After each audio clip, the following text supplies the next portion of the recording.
Assalamualaikum warahmatullahi wabarakatuh. Perkenalkan, nama saya Alwi Barudin dari kelas TI 20D5 dengan NIM 3120101475. Pada kesempatan kali ini, izinkan saya untuk mempresentasikan tugas mata kuliah interaksi manusia dan komputer, yang mana dosen pengampunya adalah Pak Dr. Andes Muhtajudin Dani, Eskom Mkom, dan tugas diberikan pada pertemuan keempat. Nah, kita mulai dari pengertian. Interaksi manusia dan komputer, ataupun dalam bahasa Inggrisnya itu adalah Human Computer Interaction, merupakan ilmu yang mempelajari hubungan antara manusia dan juga komputer, yang mana di dalamnya itu meliputi perancangan, evaluasi, implementasi antarmuka pengguna komputer, yang mana agar memudahkan kerjaan manusia dan mudah digunakan oleh manusia. Selain itu, interaksi manusia dan komputer juga merupakan serangkaian proses interaksi dan juga kegiatan yang dilakukan oleh manusia. Untuk apa? Untuk berdialog dengan komputer secara interaktif dan untuk bisa melakukan tugas ataupun menyelesaikan sesuatu tugas yang diinginkannya. Seperti itu. Nah, unsur ataupun komponen dari interaksi manusia dan komputer itu sendiri, yang pertama itu tentu ada user ataupun manusia.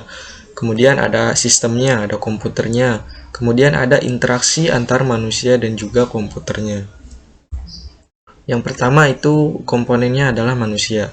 Nah, manusia itu merupakan pengguna ataupun user, yang mana si manusia ini memakai komputer ataupun sistem tersebut.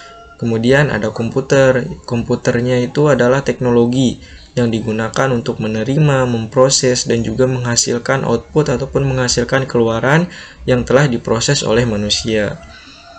Kemudian, selain manusia dan juga komputer, untuk melengkapinya itu ada interaksi antara manusia dan juga komputer. Tanpa adanya interaksi, maka tidak akan dapat memahami apa yang terjadi antara pengguna dan juga sistem komputer ini, seperti itu.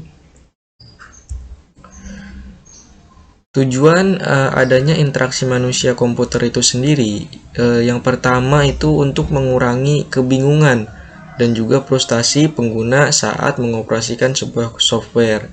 Jadi adanya interaksi itu untuk mengurangi kebingungan, karena kita sudah tahu di sini bagaimana caranya, seperti itu, untuk mengurangi kebingungan saat kita menggunakan sistem komputer. Kemudian yang kedua itu meningkatkan kepuasan dan efektivitas kerja. Dengan interaksi manusia dan komputer ini, maka kita akan meningkatkan efektivitas kerja, efisiensi waktu, dan lain sebagainya. Kemudian yang ketiga, mengatasi ketidakamanan sebuah program. Karena kita sudah menggunakan komputer, maka secara tidak langsung kita mengetahui aman gak nih program yang kita jalankan, seperti itu. Kemudian yang keempat juga menghasilkan sistem yang dapat digunakan atau usable. Nah, dengan interaksi manusia dan komputer ini, maka kita akan tahu dan juga kita akan menghasilkan sistem yang dapat digunakan, seperti itu. Yang kelima, fungsi dari interaksi dan manusia dan juga komputer itu ada dalam sistem yang dibuat sesuai dengan perencanaan pembuatan. Jadi perencanaannya sudah disusun, pas gak nih kalau misalkan kita gunakan, seperti itu. Kemudian yang keenam juga itu membuat program yang user friendly ataupun mudah digunakan oleh pengguna, baik itu kalangan muda ataupun kalangan tuanya, seperti itu teman-teman. Ya, setelah kita mengetahui pengertian dari interaksi manusia komputer, tujuannya, dan juga komponen yang ada di dalamnya, kemudian contoh dari penerapan interaksi manusia dan komputer itu sendiri kalau di dunia keuangan, itu contohnya adalah kasir yang menggunakan komputer, yang mana untuk mencatat sebuah transaksi dari sebuah toko. Kalau kita misalkan ke minimarket kan suka ada kasir. Nah, itu contoh dari penerapan interaksi manusia dan juga komputer, scan barcode kayak gitu. Di dunia pendidikannya, contohnya itu kalau mahasiswa melakukan interaksinya itu dengan cara mengisi KRS ya, melalui sistem informasi manajemen akademik ataupun e-learning. Di dunia kedokterannya itu menggunakan mesin Röntgen untuk melihat bagian tubuh dalam ya, yang nggak bisa dijangkau dengan mata kasat mata gitu. Kemudian di bidang transportasinya itu ada pemesanan tiket kereta contohnya melalui sebuah aplikasi, baik itu aplikasi berbasis web ataupun yang softwarenya gitu. Kemudian kesehariannya itu contoh dari penerapan interaksi manusia dan komputer dalam kesehariannya saat orang membeli suatu barang tanpa datang ke toko langsung, hanya melalui online shop, seseorang dapat membeli dan langsung diantar sampai tujuan. Jadi contoh di kesehariannya itu ada banyak ya, marketplace sekarang ada ya, sehingga memudahkan orang tanpa berbelanja keluar, cuman pegang gadget gitu. Nah, itu sudah merupakan contoh dari penerapan interaksi manusia dan komputer. Nah, manfaat dari interaksi manusia dan komputer itu diantaranya berguna ya, atau useful.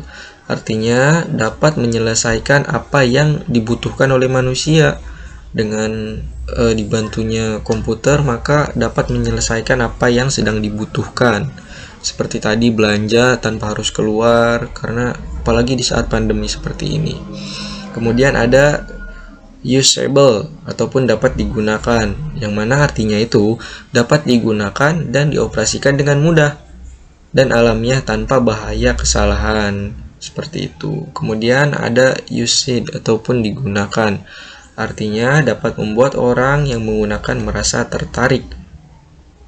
Ya, manfaat dari interaksi manusia dan komputer itu yang terakhir ada usability. Usability yang artinya membuat kriteria berkualitas suatu perangkat lunak seperti fungsionalitas, kehandalannya, efisiensinya, dan juga kemudahan peliharaan dan portabilitas, seperti itu ya. Jadinya dengan adanya interaksi antara manusia dan juga komputer itu membuahkan manfaat-manfaat yang positif dan juga memudahkan manusia dalam baik itu kesehariannya, pekerjaannya, dan yang lainnya, seperti itu teman-teman. Ya, mungkin hanya itu yang dapat saya sampaikan. Kurang lebihnya saya mohon maaf. Wassalamualaikum warahmatullahi wabarakatuh.